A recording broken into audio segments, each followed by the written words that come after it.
Hello everyone, আসসালামু আলাইকুম। আরও একটা নতুন ভিডিওতে সবাইকে স্বাগত জানাচ্ছি। তো আজকে আরও একটা ভিন্ন টপিক নিয়ে ভিডিওতে কথা বলবো।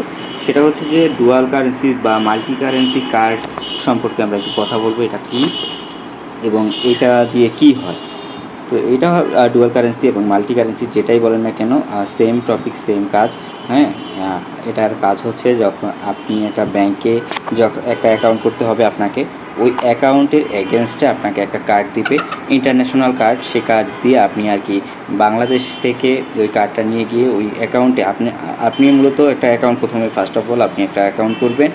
ওই অ্যাকাউন্টের এগেনস্টে হবে ওই ডুয়াল কারেন্সি কার্ড বা মাল্টি কারেন্সি কার্ড যেটাই করেন কেন, ওই কার্ডটা হবে।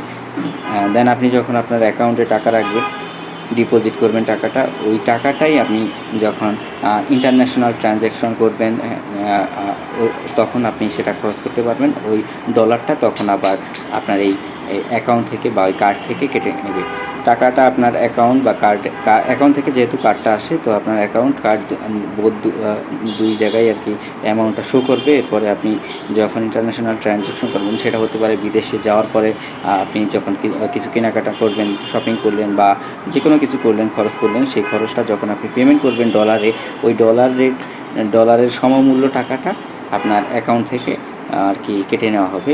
অনেকে এটা ফেসবুক বা ইউটিউবে অ্যাডের জন্য করতে পারে। তো আপনার যেটাই লাগে কিনা, এই প্রসেসিংগুলো আপনি জেনে থাকা ভালো, এবং আপনার যদি যখন লাগে আপনি এগুলোর মাধ্যমে করে নিতে পারবেন। তবে আপনার আগে যেই ব্যাংক থেকেই নেন না কেন কার্ডটা, ওই ব্যাংকে আপনাকে একটা অ্যাকাউন্ট করতে হবে।